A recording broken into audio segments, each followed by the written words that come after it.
സംസ്ഥാനത്ത് വീണ്ടും മഴ ശക്തമാകുന്നുണ്ട്. മധ്യ വടക്കൻ കേരളത്തിലാണ് മഴ കനക്കുക. ഇന്ന് 3 ജില്ലകളിൽ ഓറഞ്ച് അലർട്ട് പ്രഖ്യാപിച്ചിട്ടുണ്ട്. ഇടുക്കി, വയനാട്, കണ്ണൂർ ജില്ലകളിലാണ് ഓറഞ്ച് അലർട്ട് ഉള്ളത്. കോട്ടയം, എറണാകുളം, തൃശൂർ, പാലക്കാട്, മലപ്പുറം, കോഴിക്കോട്, കാസർഗോഡ് ജില്ലകളിൽ യെല്ലോ അലർട്ടുമാണ്. നാളെയും കോഴിക്കോട് മുതൽ കണ്ണൂർ വരെ ഓറഞ്ച് അലർട്ടാണ്. മഴ വീണ്ടും ശക്തമായതോടെ മഴക്കെടുതികളും റിപ്പോർട്ട് ചെയ്യപ്പെടുന്നുണ്ട്. വയനാട് ജില്ലയിലെ വിദ്യാഭ്യാസ സ്ഥാപനങ്ങൾക്ക് നാളെ അവധി പ്രഖ്യാപിച്ചിട്ടുണ്ട്. കനത്ത മഴയിൽ മൂന്നാറിൽ മണ്ണിടിച്ചിലുണ്ടായി. കൊച്ചി ധനുഷ്കോടി ദേശീയപാതയിലേക്ക് മണ്ണും കല്ലും ഇടിഞ്ഞു വീണു.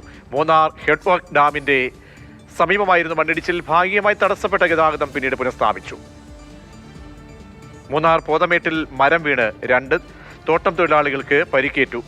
പോതമേട് സ്വദേശികളായ ശാന്തി, കലജയം എന്നിവർക്കാണ് പരിക്കേറ്റത്.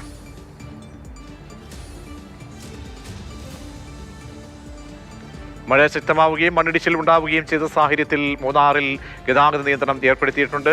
CSI പള്ളിക്ക് സമീപമാണ് ദേശീയപാതയിൽ നിയന്ത്രണം ഏർപ്പെടുത്തിയിരിക്കുന്നത്. ഇവിടെ ഗതാഗതം ഒരു വഴിയിലേക്ക് മാറ്റിയിട്ടുണ്ട്. ദേശീയപാത നിർമ്മാണ മേഖലകളിൽ മണ്ണിടിച്ചിൽ സാധ്യത തുടരുന്നതിനാൽ ഈ വഴിയുള്ള യാത്ര പരമാവധി ഒഴിവാക്കണമെന്ന് ജില്ലാ ഭരണകൂടം മുന്നറിയിപ്പായി നൽകിയിട്ടുണ്ട്. ശക്തമായ മഴയിൽ കോഴിക്കോട് മുത്തപ്പൻ പുഴയിലെ താൽക്കാലിക ചപ്പാത്തിൽ വെള്ളം കയറി. ഇതുവഴിയുള്ള ഗതാഗതം തടസ്സപ്പെട്ടു.